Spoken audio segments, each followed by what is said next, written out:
Falcon and the Winter Soldier, Episode 5, Truth. So this, of course, is the penultimate episode of the season, or possibly series. I have no idea if this one's going to have, multiple seasons or not.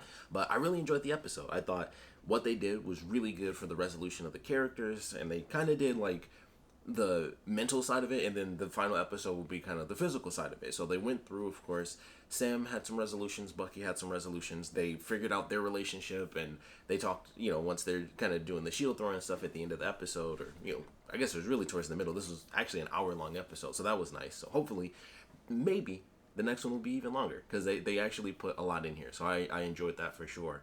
But they had their resolution as friends, and then, Bucky makes jokes but not friends, is partners, is well, co-workers, really, because we used to have a mutual friend, and that friend's gone, so we're just a couple of dudes. It's yeah, sure. So I like, them just kind of being silly about it, but they definitely officially bonded. They had that conversation where it's Bucky admits, I don't think when Steve gave you the shield, either of us thought what it would mean for a black man to kind of take up that mantle. And it was just kind of well, you're the right dude, because they aren't racist a-holes. So they were just oh, yeah, he's cool. Make it him. So that makes sense. For them, it was just simple. It was yeah, just pass it along. So, Sam has to go through, and it's they deal with John in the beginning. He kind of goes through all the different elements of what it means to have the shield in this episode, which I really enjoy. It starts off with John, he booked it. He just took off running. He was, freaking out. I was oh God, what did I do? And then he was just well, time to go to work. And he was over it pretty quick. So then we get our cool action sequence in the beginning. And that was kind of our main moment for the episode as far as intensity and action. And then after that, everything kind of calmed down, and it was kind of the effects of that moment of him killing this man in public. So, they have this fight, and I like the fight. I thought it was really good, because you could tell, at least how I interpreted it, was Sam and Bucky were all right, we want to stop you, but we're not trying to murder you. So he kind of beats them up a little bit, because he's insane. He's in that crazy wild card mode where it's he's just fighting. He's just going nuts, and it's he's trying to take them down because he's insane at this point, and they're just trying to stop him. He's trying to kill them. He basically almost did exactly what he did at the end of the last episode to Sam, and then Bucky had to come in and stop him. But he's tossing Bucky around. He knocks him into the thing, blows his arm out.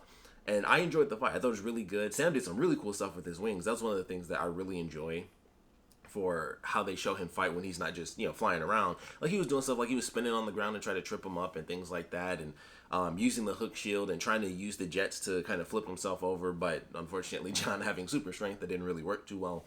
But I thought it was great. He rips the wings off and stuff, and then that's, like I said, when Bucky comes in and they snap his arm and everything. And I could tell, I was okay, obviously they're not just taking the shield straight off. It's at an angle so that he can't get any leverage, because it kind of made me think of kind of the Thanos moment. But I wasn't expecting his arm to break, and that's why it shocked me, because I was I know that he's at an angle so that he can't just be he can't just do that. So I was I understand that that's how it is, and so he's kind of backwards. I just didn't think that he'd actually snap his arm, as Bucky's holding him down, and Sam's using his jets to kind of slide backwards, and then he just snaps his arm, and it's oh, well, now that that's all loose, and it just shield slides off. I was oh, that was kind of messed up. But also, it was him. He was going crazy, so they had to take him down.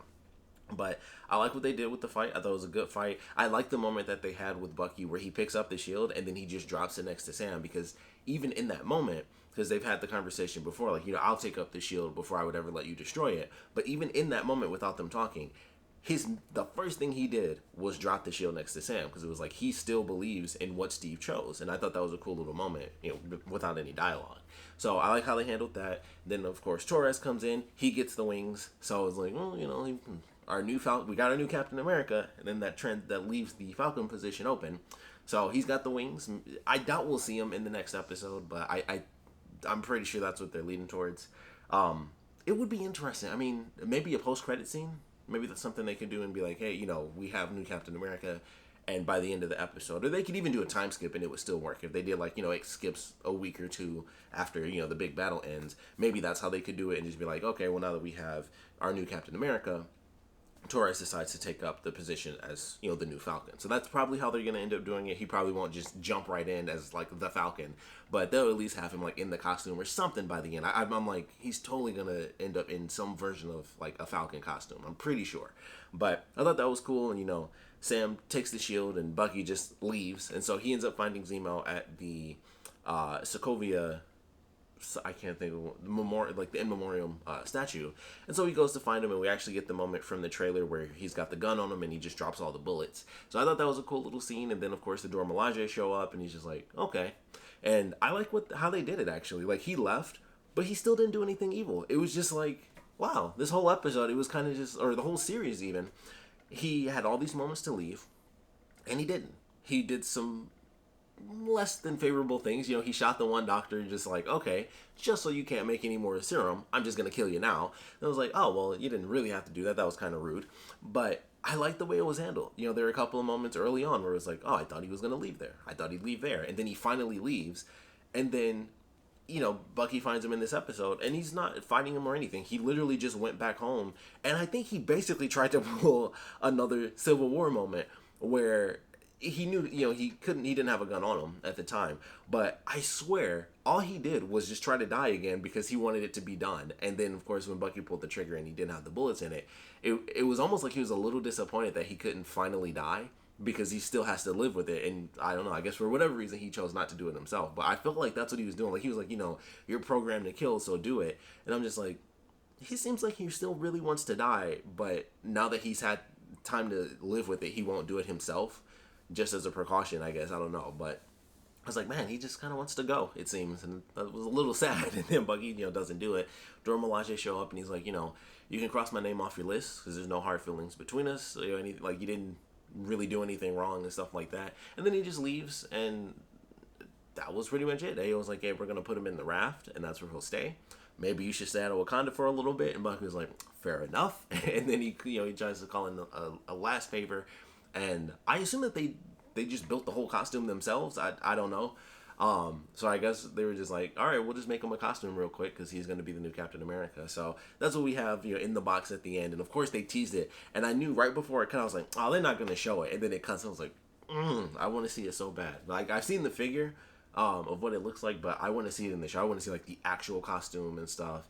And I think he does get another set of wings as well. Because I think he's still going to fly. Because in the comics, at least, he still has the wings when he's Captain America. It's just, he's Captain America now, and he's not just Falcon. So I'm hoping that he does have the wings still in this next episode. But I love the montage. You know, they had the training, you know, Rocky training montage. He's running in slow motion. He's jumping and doing flips. You know, the stunt actors are in there. You can obviously see their faces, which I thought was really funny. But I'm used to it at this point, so it's no big deal. But it was really cool, you know, like him throwing the shield, and he has to like duck so his head doesn't get caved in. And then they show him, like, you know, this the first successful one they actually show where he throws it at like a small post on the dock, and he catches it, he hits it, bounces back, and he just catches it in his hand. I was like, that was pretty cool. And it was even better because the way that he'd been training up to that point in the little montage was he was throwing it at trees. So it was like, these are much larger targets than that little post that was sticking out of the water. So it was kind of cool that they showed that as his first successful one, where it was like, oh, he just threw it, and it was like a small post compared to like the big trees with the pads on them, and he just threw it, and it hit perfectly. It came right back to him. So I was like, okay, this is nice. We see him, you know, flips and kicks and all that good stuff, a bunch of running, throwing the shield and catching it. So it was a good little montage, and he's like, all right, I am officially Captain America. So I like the progression of that, like him seeing a bad Captain America, him going to Isaiah and trying to talk to him, and he was going to open the shield up, but he's like, you know, just leave it in there. And he says, like, you know, no self-respecting black man would ever take up that mantle. And of course, Sam even touches on that later when he talks to his sister. And it's like, well, I understand why he sees it that way. Like, he was tortured, and he breaks out of prison to, you know, go help his buddies. And they use the tetanus thing, by the way, for anyone who doesn't know that. That's like an actual thing, and a lot of people reference that before when they're like, oh, they did experiments on him.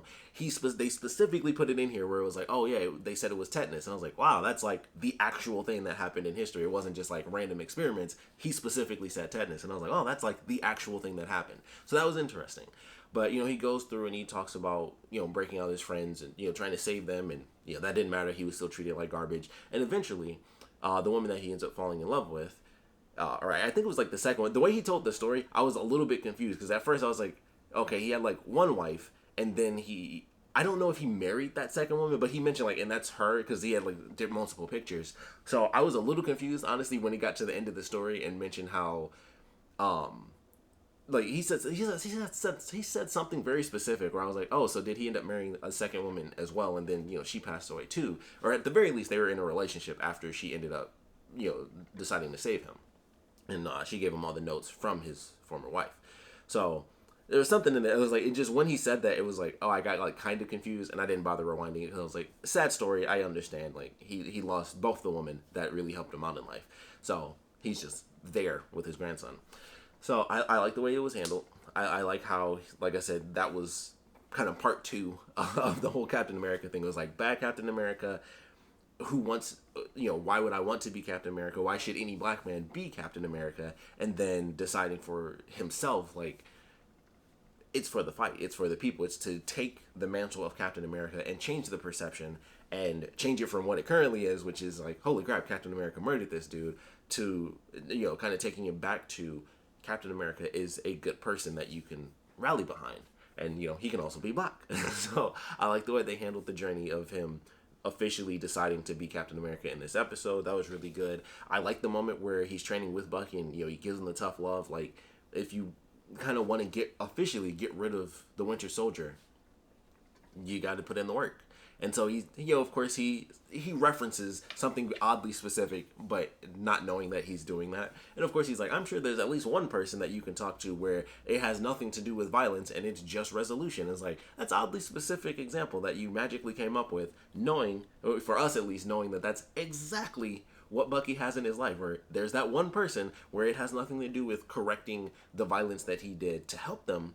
It's the violence he did against them and simple resolution. I was like, that's an oddly specific example, Sam. That's why he's Captain America, I guess. But, of course, he gives that to Bucky, and it's like, okay. So he's going to see, I believe Mr. Nakajima was his name. So we got, like, the resolution of that, like, kind of the mental side of it, where he's like, all right, that's what I have to do. So, of course, see the physical side of that. They're in New York. Obviously, Sam is going to New York because we find out by the end of the episode the villains are in New York. So he's headed there. Bucky's already there. So we'll probably kind of see him solve that problem before all the chaos hits, and he's going to talk to Mr. Nakajima and tell him, like, this is what happened. I was the Winter Soldier.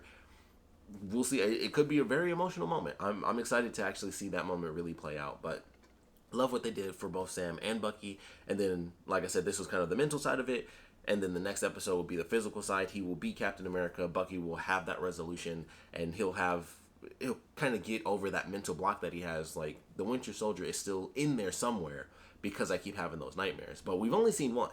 We've only seen the one nightmare, and that's the thing that's plaguing him right now. So we'll see that resolution.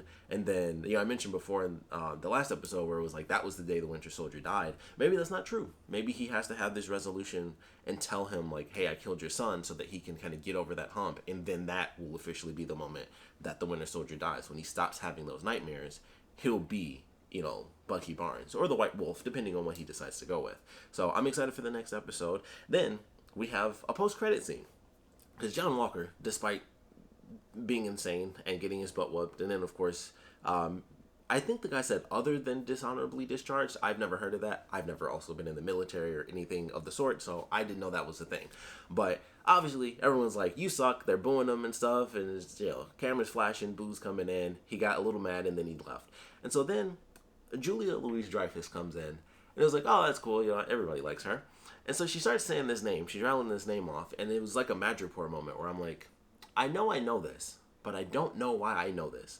And it turns out that she is Madam Hydra, and that's very interesting. And I saw some theories on Twitter, of course, where people were like, oh, what if she's like the evil version of Maria Hill to Thunderbolt Ross's Nick Fury? And I was like, that makes a lot of sense. And I also saw a tweet that said she's supposed to be in Black Widow. I don't know if that's true or not. That's the first time I'd ever heard that, which kind of makes sense because that would be a bit of a giveaway. But that could be true. That could be fake. Like I said, that was just a random Twitter post that I saw. But I was like, we were supposed to already know who she was when she came into this, which does make sense because Black Widow was supposed to come out before even WandaVision. And technically, this was supposed to come out before WandaVision. This was supposed to be the first show. And now, everything's just all off. Like, WandaVision came out before the show that was supposed to come out first. And then Black Widow, the movie, which was supposed to come out before any of the shows started, is going to, kick off after two of the shows have already begun. And finished, really. So, it'll be interesting to see that movie. It makes me more excited because every time somebody mentions that, I'm like, man, that does make sense. What if she's working with Thunderbolt Ross, and then she's, going in, they're doing the full-on U.S. agent thing. He's got the super soldier serum. There's a post-credit scene where he's making the shield, and, he puts his little thing on it. It's a horrible-looking shield. But, we'll see what happens. And somehow we're going to get to the next episode, and it's going to be, like, pristine. And I'm like, it was all bubbly and messed up right there. Like, that was a patchwork job. And then we'll see the next episode, and it's going to look fantastic or something. That would be funny. But that was cool. I was like, okay. So we'll see what happens. We'll see what happens. Obviously, with the next episode, it's just a tease. I also don't know if we should expect to see him in the next episode. I think we will. I think it's going to be Bucky's going to go. We're going to have new Captain America. And then we're also going to have the U.S. agent pop up. Like, he's going to go in there, and it's going to be pretty chaotic. Like, he's going to be a villain, and then we're also going to have Carly Morgenthau, or whatever her name is. We also have Batroc the Leaper coming in. Very interesting, especially considering Sharon was the one that hired him. So that was something. I was like, oh, okay. So she hired him specifically knowing that the only reason he's helping is to kill Sam. And she's specifically helping the Flag Smashers knowing that all they want to do is cause chaos. And I'm like, what's going on with Sharon? They're just like, hey, here's WandaVision. Surprise, she's going to be a villain. Here's I was going to say Captain America. Here's Falcon and the Winter Soldier. Here's Sharon. Remember her? Agent of S.H.I.E.L.D., FBI agent. Super cool. Made out with Cap for a little bit. Funny scene. Like, everybody was like, they nod their heads in the car. It was a great moment.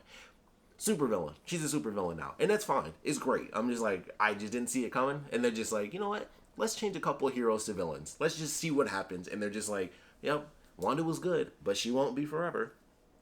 Sharon was good, but she's not right now.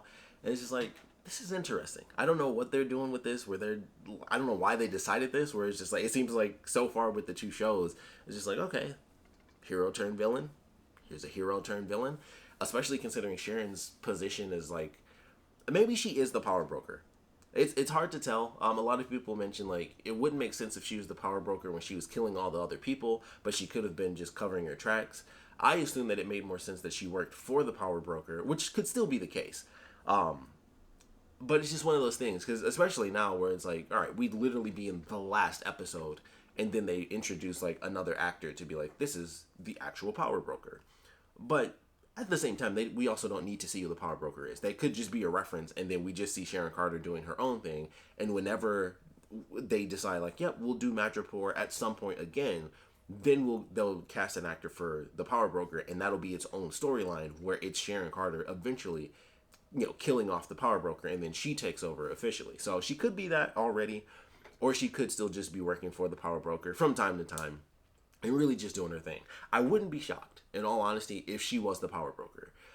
She's already got the fancy house. She's selling the Monets. If anything, being the power broker and not having anyone know who you are is like the greatest strategy possible. Like, it just makes the most sense. Be like, well, I'm a woman. Just say it's a dude. Nobody has ever really seen this guy before, but the power broker is there. The power broker is always watching. It's that sort of thing. And it's like, that's genius. Agent of S.H.I.E.L.D., FBI agent, she kind of knows how to go undercover. So it actually makes perfect sense that she would be the power broker. The questions now are just, why is she against them? Like, that's the big thing. It's like, what in the world is she doing? And why is she trying to take them down? So, it's interesting. I don't know what she expects to have happen, helping the Flag Smashers stop the GRC vote and all this other stuff. I just don't know. I'm hoping we do get an answer, because they just threw like one scene to Sharon. It's like, hey, dude, I'll pay you double this time. And then here comes Batroc the Leaper. And I'm like, okay, I don't know what that means, but I'm excited. So maybe we'll get an actual answer. Maybe we won't. They might just leave it and be like, that was the last we saw of her. And then they'll just show something later. Who knows? I doubt they'll do that, because it's honestly like the biggest theory running right now is like, what the F is going on with Sharon? So I doubt they'll leave that just kind of up in the air. I feel like we're going to get a scene where they give a full answer. But I just don't know. What if she's working with Thunderbolt Ross? Wouldn't that be insane? That would be nuts. I doubt it. But wouldn't that be insane? That would just be crazy. That might make sense. She could be the power broker, and then they're like almost like a duo sort of thing where interesting. That just popped into my head. So now I'm like, that also kind of makes sense a little bit, because Thunderbolt Ross is like, he's not the greatest good guy, And so considering Sharon's exact position, I'm like, that totally fits with Thunderbolt. Like, he does a lot of behind the scenes shady illegal stuff, and he's always like, you guys gotta be heroes and this and that. He's always doing some behind the scenes villain type stuff, even though he's not technically a villain.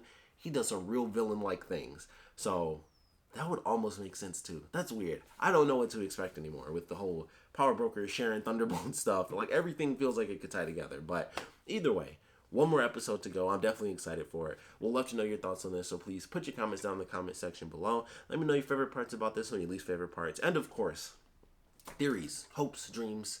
What do you not want to see happen? Like, we got one more episode. What if it was like an hour and a half? That would be sick. I highly doubt it, but that would be nice. That would not be bad at all. I do expect we'll get another hour-long episode, just so that they can kind of tell everything they want to tell just in that, in the final episode. Especially considering this was an hour. I would be really shocked if the next one isn't an hour long. But I assume that that's what we're going to be getting, and I'm excited for it. I can't wait to see this new costume. I'm excited to see the scene with Bucky and him having that resolution, and just how hard that's going to be for him, and how hard it's going to be for that man to learn exactly what happened. Like, this dude he'd been hanging out with was hanging out with him because he was guilty. He murdered his son as, like, the mind-controlled super soldier. Excuse me. So I'm looking forward to a lot of things in this finale. I'm definitely looking forward to some cool action. I don't know how they're going to do, where they're going to be fighting exactly, but it should be pretty sweet. It's the last episode. I think they're going to go nuts. I'm looking forward to it. Like I said, would love to know what you guys thought about this one and what you guys are hoping for in the finale. So please put your comments down in the comment section below. And of course, thanks for watching.